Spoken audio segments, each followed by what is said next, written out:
अर्थो न संभृतः कश्चित् न विद्या काचिदर्जिता न तपः संचितम किंचित गतम च सकलम वयः।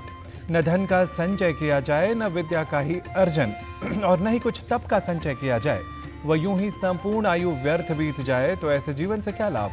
पर इस जीवन में हम सद्गुणों के विकास के साथ साथ भारत और भारतीयता के गौरव से ओतप्रोत रहें, इसी सत्प्रेरणा से अनुप्राणित और प्रेरित होकर हम लाते हैं आप सभी दर्शकों के लिए भारतीय संस्कृति के विविध रूपों को एक रूपता के ताने बाने में पिरोकर, जिसका नाम है सुप्रभातम। तो इसी सुप्रभातम कार्यक्रम को लेकर पुनः उपस्थित हूं मैं आप सभी के बीच, नारायण दत्त मिश्र। हार्दिक स्वागत और सत्कार के साथ स्वीकारें हमारा सादर नमस्कार।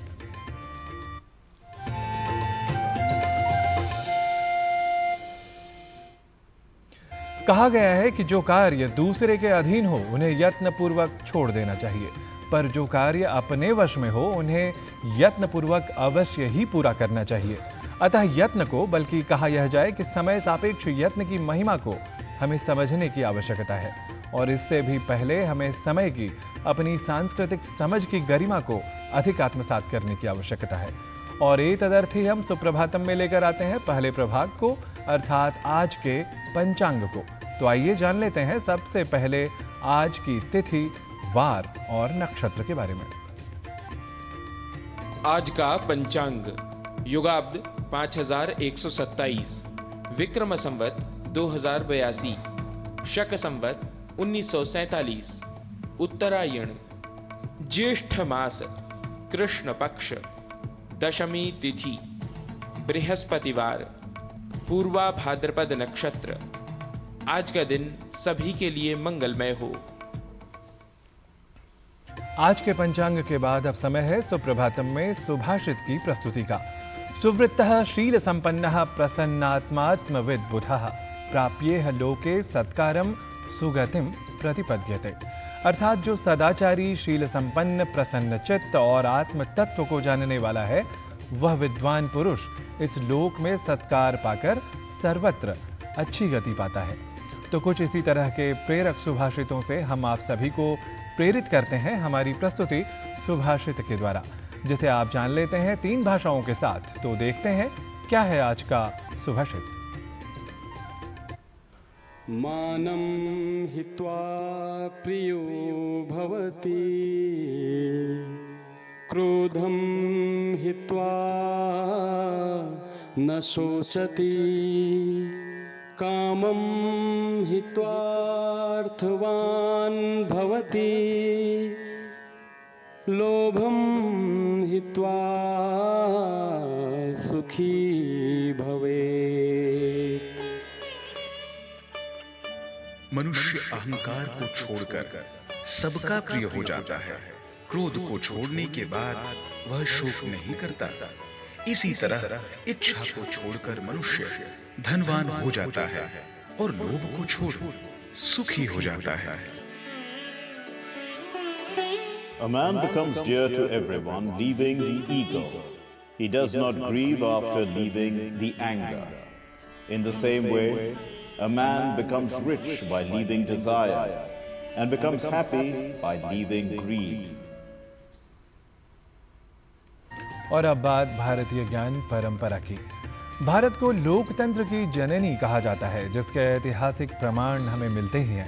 बौद्ध और जैन स्रोतों से पता चलता है कि प्राचीन समय में भी भारत में शासन व्यवस्था में सभी वर्गों और समुदायों का प्रतिनिधित्व हुआ करता था। जैन ग्रंथों में लोकतांत्रिक मूल्यों के कई उदाहरण मिलते हैं, जैसे मतदान की 3 विधियां, गुप्त, अप्रत्यक्ष और प्रत्यक्ष। आइए हमारी विशेष प्रस्तुति द्वारा जानते हैं बौद्ध और जैन संघों में प्रचलित लोकतांत्रिक प्रक्रिया के बारे में।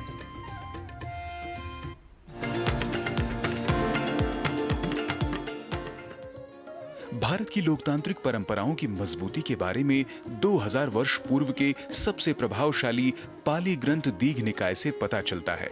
यह हमें बताता है कि विश्व में विचार विमर्श और सहभागिता की सबसे पुरानी लोकतांत्रिक प्रणाली में से एक बौद्ध संघ है, जहां शासन करने का अधिकार जनजातीय प्रणाली के बजाय निर्वाचित योग्यता के आधार पर अर्जित किया जाता था।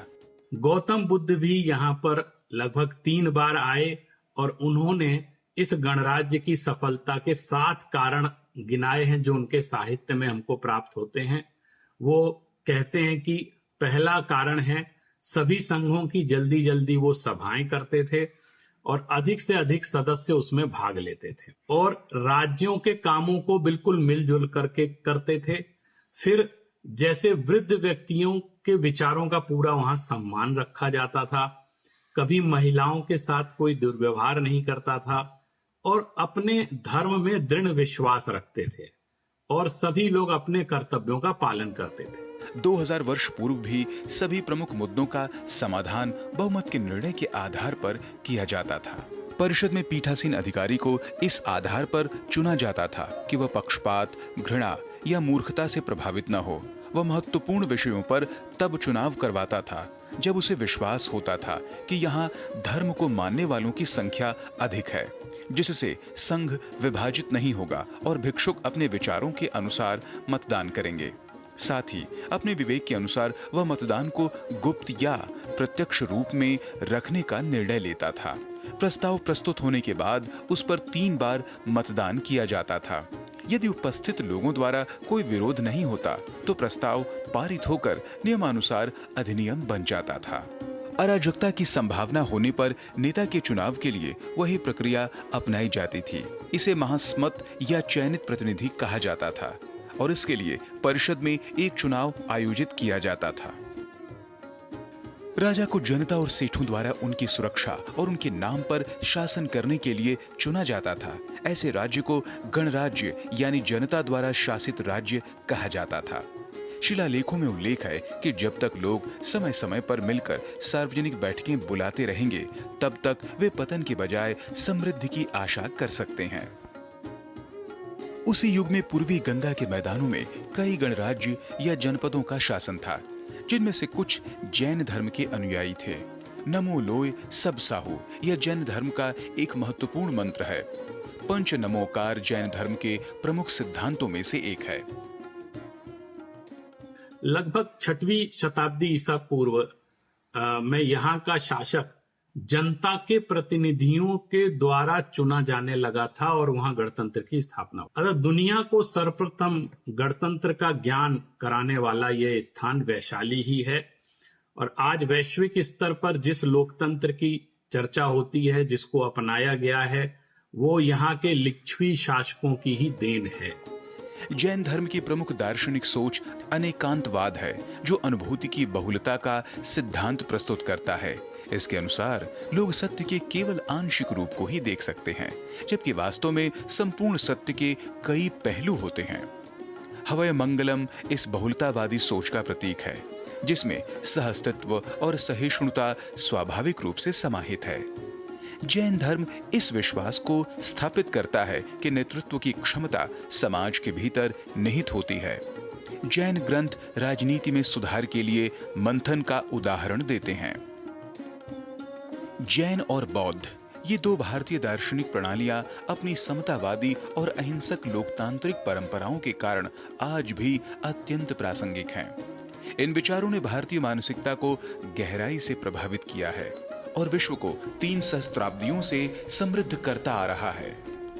राजमंगल पांडे के साथ Janendra Singh report, DD news.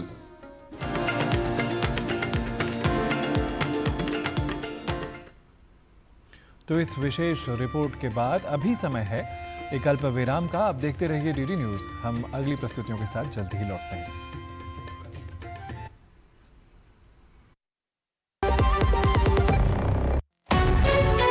विभाग अनेक, कंप्लेंट बॉक्स 1। किसी भी सरकारी दफ्तर, विभाग या बैंक से जुड़ी शिकायत के लिए pgportal.gov.in पर जाएं, रजिस्टर करें, संबंधित विभाग चुनें, शिकायत दर्ज करें और ट्रैकिंग आईडी नोट करें। एसएमएस या ईमेल पर एक्नॉलेजमेंट पाएं और शिकायत का जवाब सीधे मंत्रालय से प्राप्त करें। अब तक 1 करोड़ 12 लाख से अधिक भारतीयों ने भरोसा जताया। सीपी ग्राम्स, आपकी हर शिकायत का हल। अभी शिकायत दर्ज करें pgportal.gov.in। जो लक्ष्य चुना था समझ आने लगा है। GLA यूनिवर्सिटी, उच्च लक्ष्य की निश्चित प्राप्ति। पुनरपि स्वागतम।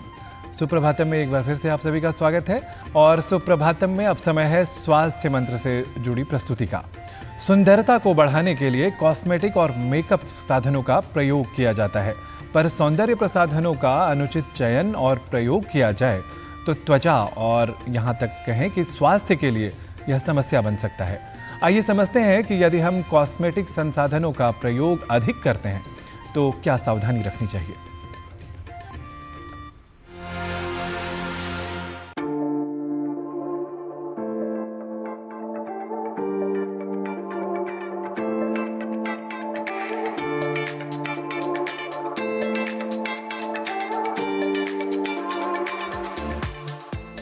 आजकल सभी आकर्षक और सुंदर दिखना पसंद करते हैं। सुंदरता को अधिक निखारने के लिए कॉस्मेटिक्स और मेकअप का प्रयोग काफी किया जाता है। मेकअप अधिकतर लोगों के जीवन का एक अहम हिस्सा बन गया है। सुंदर दिखने के लिए बाजार में कई तरह के कॉस्मेटिक उपलब्ध हैं, लेकिन क्या आप जानते हैं कि सुंदरता को निखारने के लिए प्रयोग किए जाने वाले सौंदर्य प्रसाधन आपकी त्वचा और स्वास्थ्य के लिए हानिकारक सिद्ध हो सकते हैं। कॉस्मेटिक्स में जो चीज़ें इस्तेमाल करी जाती हैं वो इंडस्ट्री इसलिए बनाती है कि वो ज़्यादा देर तक शरीर पे टिके, ज़्यादा चकाचौंध लाएं, रोशनी दें। तो वो चकाचौंध और उसको टिकने के लिए वो जो केमिकल्स इस्तेमाल करते हैं, जो कि सस्ते भी पड़ते हैं और टिकाऊ भी होते हैं, उनके प्रभाव जो है दुष्प्रभाव होते हैं।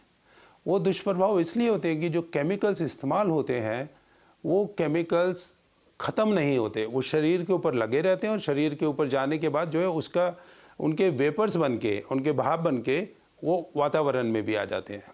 ये केमिकल्स ऐसे नहीं है जिसमें कि इनका शरीर के अंदर कोई फिजियोलॉजिकल रोल हो, कोई इनका काम नहीं होता है। तो ये बाहर की चीज़ें हैं और सीधी सीधी छोटी छोटी चीज़ों से लेके केमिकल से एलर्जी इतनी कॉमन है। और ये जो कॉस्मेटिक्स के असर हैं ये आपके आसपास रहने वाले व्यक्ति को भी चलते हैं। और जैसे कि आजकल हमने देखा है कि प्रदूषण है और वैसे हमारे लोगों की लॉन्जिविटी बढ़ती जाती है, तो उनकी तकलीफ़ें भी over a period of time 10 साल, 50 साल, 60 साल, 70 साल में बढ़ती रहती हैं। तो किसी को अगर फेफड़े की तकलीफ़ है, किसी को दिल की तकलीफ़ है, तो जो कॉस्मेटिक्स का निकल के आता है वो भी उसमें ज़्यादा दिक्कत करता है।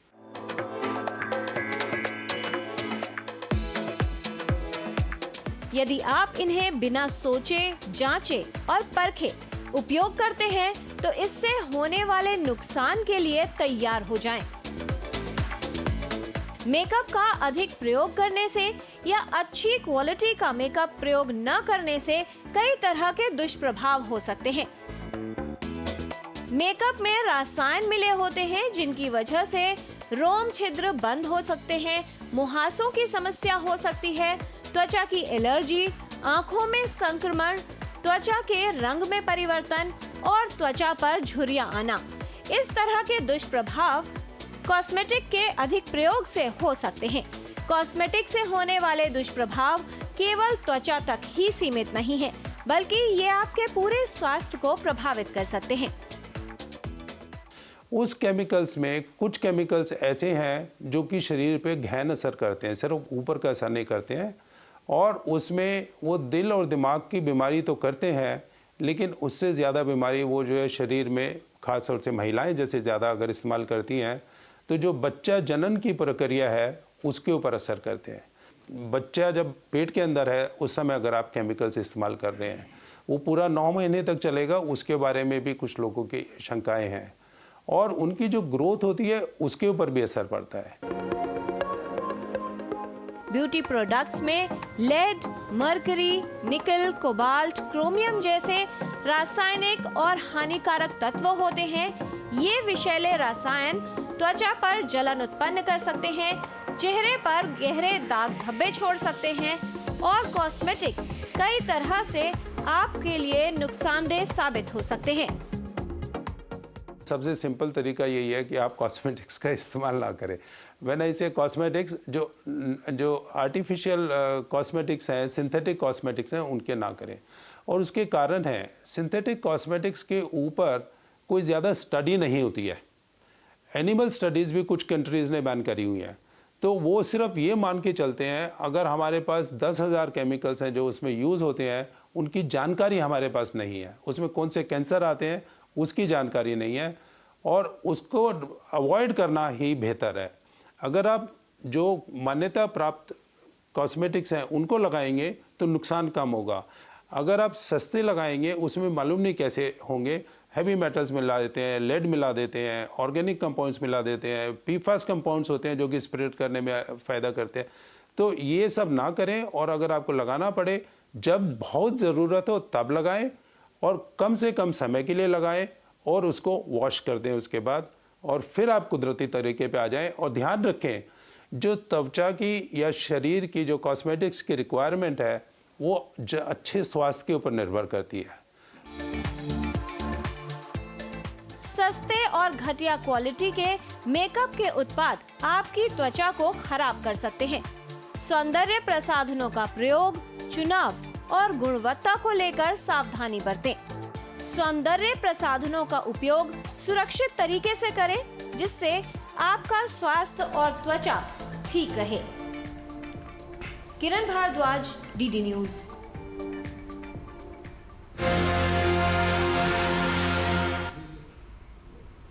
जीवन में सफल बनने के लिए मानसिक विचलनों या कहें कि पापों का त्याग आवश्यक है, क्योंकि मन का पाप ही मनुष्य को गलत कार्य करने के लिए प्रेरित किया करता है। मन को नियंत्रित, संतुष्ट और स्वस्थ बनाने के लिए हमारे शास्त्रों में योग को अत्यंत महत्वपूर्ण बताया गया है।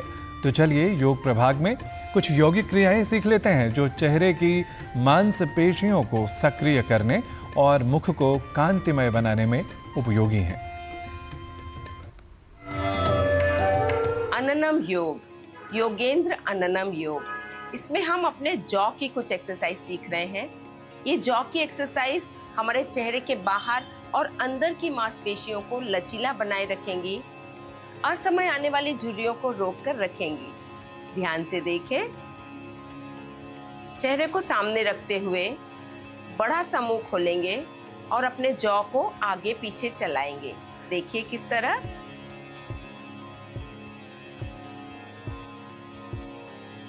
इसे 5 से 10 बार कीजिएगा। दूसरी हम जानकारी समझेंगे कि इसी को हम ऊपर चेहरा करके किस तरह करेंगे, और देखिएगा कितना अच्छा खिंचाव मिलेगा। यहाँ पर चेहरे को बड़ा खोलेंगे नहीं, जॉ को बंद करके रखेंगे। देखिए।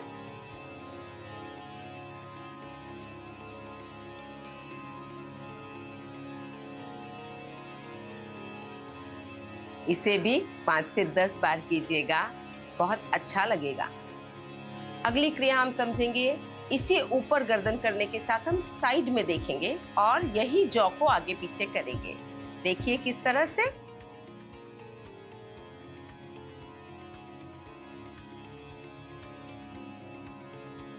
और यही दूसरी तरफ भी कर लीजिएगा। और एक क्रिया हम समझेंगे, इसमें हम सामने ही देखेंगे, मुंह को खोलेंगे बड़ा सा और जॉ को साइड बाय साइड चलाएंगे।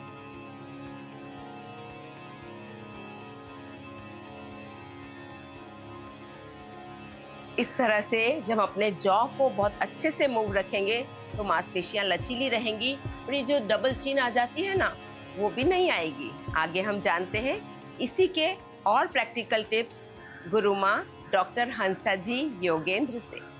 नमस्कार। हमारी चमड़ी बाहर की दुनिया का झटके लेते ही रहती है। बाहर पोल्यूशन रहा है, चमड़ी पर असर पड़ता है, धूल चमड़ी पर असर पड़ता है, और इसीलिए इस चमड़ी का ध्यान देना बहुत ज़रूरी है। तो स्किन केयर में सबसे मेन है ओट। ओट यानी जव को बारीक बना लें, उसका पाउडर बना लें और उसमें दही 1 चम्मच डालकर उसका पेस्ट बनाकर वो हमारे चमड़ी पर लगाएं। वो बहुत ही सही रहेगा, और वो सूखने के बाद में उसको रब करें तो वो चमड़ी को और डेड स्किन को निकाल देगा और चमड़ी को तरोताज़ा करेगा। सर्कुलेशन तो अच्छा होगा ही, चमकदार चमड़ी हो जाएगी। दूसरी बात है बादाम का तेल। बादाम का तेल लेकर गुनगुना हो तो और भी अच्छा है। फेस पर और स्किन पर लगाना, जो भी खुले भाग है उस पर लगाना, वो फ़ायदा करेगा, क्योंकि हाइड्रेशन चमड़ी का बहुत ही ज़रूरी है। ड्राई चमड़ी पर गलत चीज़ों का असर पड़ता ही है, क्रैक्स और चॉप्स हो जाते हैं। इसलिए ये चीज़ें हमें करनी है और रोज़ करनी है, इससे बहुत ही फायदा हो जाएगा। नमस्कार। और अब क्रम है संस्कृत पाठशाला का। संस्कृत पाठशाला में आप दैनिक जीवन में प्रयोग होने वाले शब्दों का, वाक्यों का अभ्यास कर रहे हैं। इसी अभ्यास क्रम को आगे बढ़ाते हुए आज की कक्षा में कुछ और नए वाक्य सिखा रहे हैं हमारे सहयोगी गवीश द्विवेदी।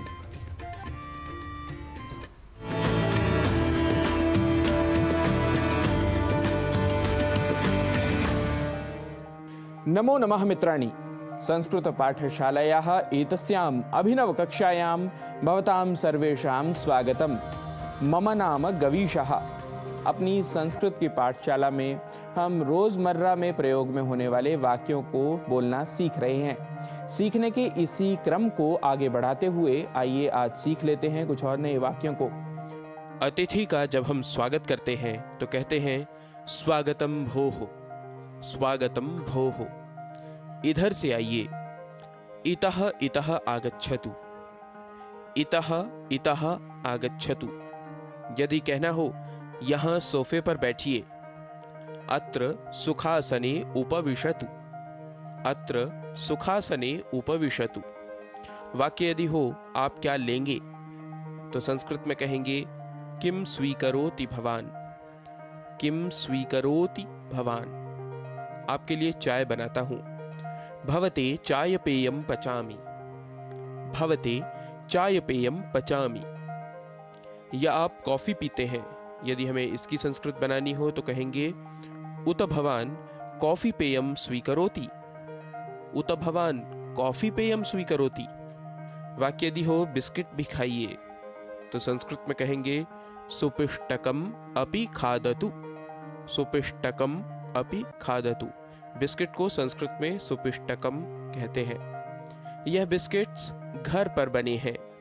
एतानि सुपिष्टकानि गृह निर्मितानि सन्ति, एतानि सुपिष्टकानि गृह निर्मितानि सन्ति। नमकीन भी खाइए, लावणिकम अपि स्वीकरोतु, लावणिकम अपि स्वीकरोतु। जरा आराम कर लीजिए, किंचित विश्रांतिम अनुभवतु, किंचित विश्रांतिम अनुभवतु। क्या आज ही जाना है? किम अद्य एव गंतव्यम, किम अद्य एव गंतव्यम। 2 दिन ठहर जाओ। दिनद्वयम तिष्ठतु भोः, दिनद्वयम तिष्ठतु भोः। रात को नींद अच्छी आई। रात्रौ निद्रा सम्यक् आसीत्, रात्रौ निद्रा सम्यक् आसीत्। कहाँ चले गए थे? कुत्र गतवान आसीत्, कुत्र गतवान आसीत्। भोजन करके ही जाना। भोजनम कृत्वा एव गच्छतु, भोजनम कृत्वा एव गच्छतु। घर के पास ही पार्क है। यदि इसे संस्कृत में कहना हो तो कहेंगे गृहस्य समीपे एव उद्यानम अस्ति, गृहस्य समीपे एव उद्यानम अस्ति। हमारा घर 5वें माले पर है। अस्माकं गृहं 5मे तले अस्ति, अस्माकं गृहं 5मे तले अस्ति। जल्दी ही दोबारा आइएगा। शीघ्रम एव पुनः आगच्छतु, शीघ्रम एव पुनः आगच्छतु। तो मित्रों, आज के ये कुछ और नए वाक्य हमने सीखे हैं। इनका दैनंदिन व्यवहार में आप प्रयोग करते रहिए और संस्कृत के ऐसे ही अंशों को सीखते रहिए। हम नए वाक्यों के साथ, नए विषयों के साथ पुनः होंगे आपके समक्ष उपस्थित। तब तक के लिए नमस्कार, नमो नमः, पुनः मिलामः।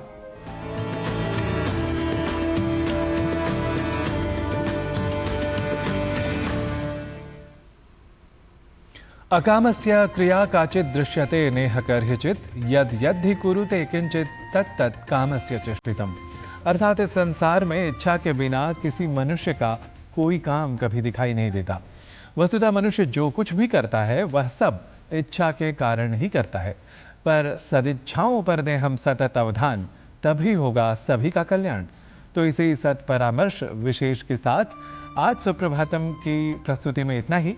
मुझे अपने सहयोगियों के साथ दीजिए अनुमति। पुनरपि नमः। सुप्रभात प्रियेभ्यः।